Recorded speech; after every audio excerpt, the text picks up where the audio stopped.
La Iglesia nos invita a reflexionar en este lunes de la tercera semana de Pascua, en el texto de Juan 6, 22 al 29, que dice así. Después que Jesús hubo saciado a 5,000 hombres, sus discípulos lo vieron caminando sobre el lago.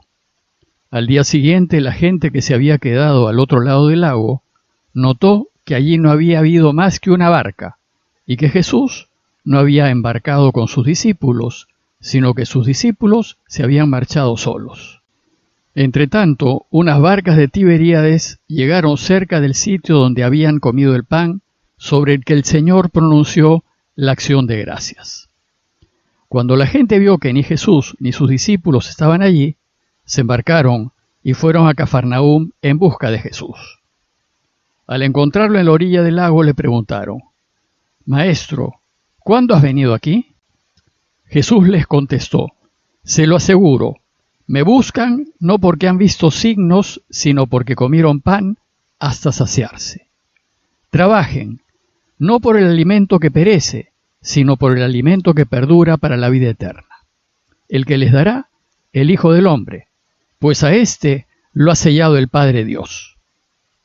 Ellos le preguntaron: «¿Y qué obras tenemos que hacer para trabajar en lo que Dios quiere?» Respondió Jesús: «La obra que Dios quiere es esta, que crean en el que Él ha enviado». Después del paréntesis que tuvimos con el signo de Jesús caminando sobre el lago, hoy retomamos las enseñanzas de la Iglesia acerca de la Eucaristía. Esas enseñanzas empezaron con la multiplicación del pan, a unos 5,000 hombres y sus familias, a partir de 5 panes. Y a causa de ella, todos pudieron comer hasta saciarse, pero además sobraron 12 canastas llenas. El texto de hoy empieza recordándonos este hecho. Dice así: después de que Jesús hubo saciado a 5,000 hombres, sus discípulos lo vieron caminando sobre el lago. Tanto el signo de la multiplicación del pan como el del caminar sobre el agua muestran que Jesús es el Mesías, Dios y Rey, y que es capaz de satisfacer todas las necesidades del pueblo y derrotar a las fuerzas del mal. Recordemos que luego de la multiplicación de los panes, la gente reconoce que Jesús es el Mesías que esperaban y que en él se cumple lo que profetizó Isaías, que cuando llegue el Mesías, el pueblo no solo no pasará hambre, sino que además será completamente satisfecho con sabrosos alimentos. Y entonces corre donde Jesús para proclamarlo rey. Ser rey fue una de las tentaciones a la que Jesús estuvo expuesto. Si él hubiese querido, se hubiese dejado proclamar rey. ¿Y no sería mejor llegar a ser rey para de una vez por todas terminar con las injusticias del mundo e instaurar un reino de paz, gracias a la autoridad y al poder de ser rey? Es muy probable que Jesús se haya visto tentado a seguir este camino, pues oportunidades y el apoyo de la gente no le faltaron. Sin embargo, Jesús rechazó esta tentación. Él tuvo claro que el camino para cambiar al mundo no es el del poder y la autoridad. Dios no procede con la imposición y la fuerza. Él procede con suavidad y humildad, con perdón y reconciliación, con servicio y entrega, con el respeto a nuestra libertad y con una donación total de sí. Pues el camino para cambiar el mundo es cambiar el corazón. Y cambiar el corazón es elegir vivir cristianamente a cada momento de nuestras vidas. Es vivir permanentemente el camino de Jesús. Si todos cambiásemos nuestro corazón, el mundo volvería a ser un paraíso. Pero si nuestro corazón no cambia, no importa qué sistema político esté en el poder, sea de derechas o de izquierdas, siempre terminará en corrupción. Jesús pues rechazó esta tentación y se retiró solo al monte, presumiblemente a orar. La gente se quedó en el verde prado y los discípulos subieron a la barca en dirección a Cafarnaúm. Luego el texto nos ubica en el relato de hoy. Dice así: al día siguiente, la gente que se había quedado al otro lado del lago notó que allí no había habido más que una barca, y que Jesús no había embarcado con sus discípulos, sino que sus discípulos se habían marchado solos. Al amanecer, la gente notó que seguía en la orilla la única barca que quedó, luego de que los discípulos partieron. Sabían que Jesús se había ido al monte y que los discípulos habían partido, pero inexplicablemente Jesús tampoco estaba en el monte. Ellos no sabían lo que había sucedido en la noche, ni tenían idea de que Jesús había alcanzado a sus discípulos caminando sobre el agua. Y dice el texto que, entre tanto, unas lanchas de Tiberíades llegaron a aquel sitio donde habían comido el pan, sobre el que el Señor pronunció la acción de gracias. Tiberíades fue la segunda capital que construyó el rey Herodes Antipas. La primera fue Séforis, y la construyó a orillas del lago y la llamó Tiberíades en honor al emperador romano Tiberio. Era una ciudad con cultura griega y costumbres romanas, y los judíos no la querían. Está justo frente a Cafarnaúm. Incluso se puede ver desde Cafarnaúm. Sabemos que Jesús visitó muchas ciudades de Galilea, pero, y no obstante estar tan cerca de Cafarnaúm, los evangelios nunca nos dicen que estuvo en Tiberíades. Y esta es la única vez que los evangelios se refieren a esta ciudad. Y solo nos dicen que llegaron algunas barcas de esa ciudad al lugar en donde Jesús pronunció la acción de gracias. La acción de gracias era una manera que tenía la Iglesia, y que tiene la Iglesia, de llamar a la Eucaristía. Pues Eucaristía quiere decir dar gracias, y viene de dos palabras griegas, eu, que significa bueno, y charis, que significa gracia. Eucaristía es pues dar gracias, dar buenas gracias.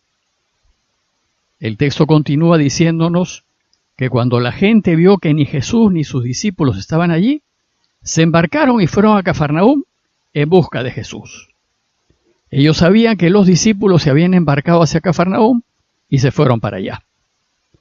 El texto nos dice que al encontrarlo en la otra orilla del lago, en Cafarnaúm, sorprendidos, le preguntaron: «Maestro, ¿cuándo has venido aquí?». Esta pregunta da pie al inicio de la catequesis acerca de la Eucaristía. Jesús no responde a la pregunta de cuándo llegó ni de qué modo, pues la experiencia espiritual que tuvieron sus discípulos de verlo caminar sobre el agua fue exclusivamente para ellos. Son ellos los que en ese momento deben saber que Jesús es Dios y que está por encima de las fuerzas del mal. Y entonces, en vez de responderles, les llama la atención y les dice: «Les aseguro, me buscan no porque han visto signos, sino porque comieron pan hasta saciarse». Ustedes, les dice, me buscan por pura conveniencia, interesadamente. Me buscan porque les regalé pan en abundancia, me buscan para seguir comiendo pan gratis. Les revela pues sus intereses ocultos bajo la apariencia de afirmar que Él es el Mesías y de querer hacerlo rey. Que sea o no sea el Mesías, les importaba poco. Lo que les importaba era comer abundantemente y sin pagar. Entonces Jesús les dice: trabajen, pero no por el alimento que perece, sino por el alimento que perdura para la vida eterna. Les enseña que no deben trabajar para tener cosas materiales. Trabajar por tener bienes materiales no te hace feliz ni te prolonga la vida. Lo único que hace es separarte de quienes valen y acercarte a quienes te buscan solo por conveniencia. Más bien, tenemos que trabajar pensando en la próxima vida, que es eterna y que vale infinitamente más que esta breve vida temporal.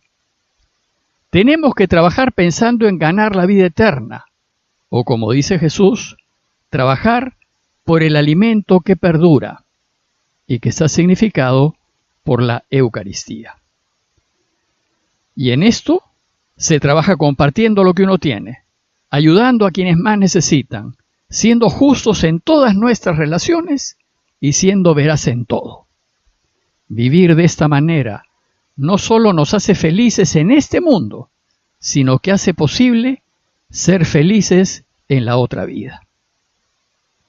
Bueno, pues el alimento que perdura y por el cual tenemos que trabajar, dice el texto que nos lo dará el Hijo del Hombre. Y Jesús nos puede dar ese alimento porque dice el texto, a Él lo ha sellado el Padre Dios. Él es el elegido, Él es el que tiene la llave de la felicidad y de la vida. Y entonces dice el texto, ellos le preguntaron, ¿y qué obras tenemos que hacer para trabajar en lo que Dios quiere? ¿Qué tenemos que hacer? Esta es una pregunta recurrente en los evangelios. Es lo mismo que le pregunta el joven rico, ¿qué debo hacer para ser feliz? ¿Qué obra debo hacer para vivir para siempre?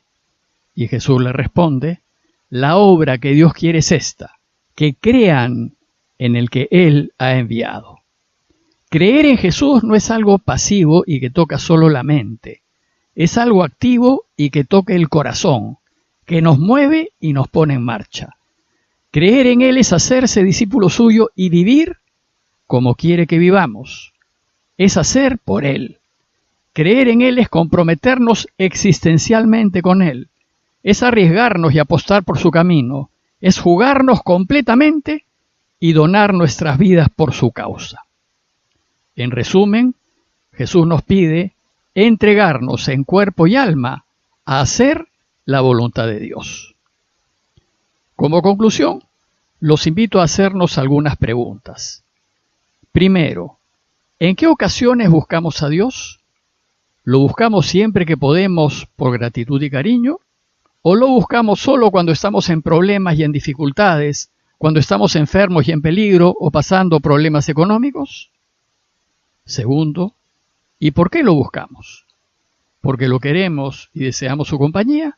¿O por conveniencia e interés y para que nos ayude y nos saque de aprietos? Y tercero, ¿qué tanto me comprometo con Él?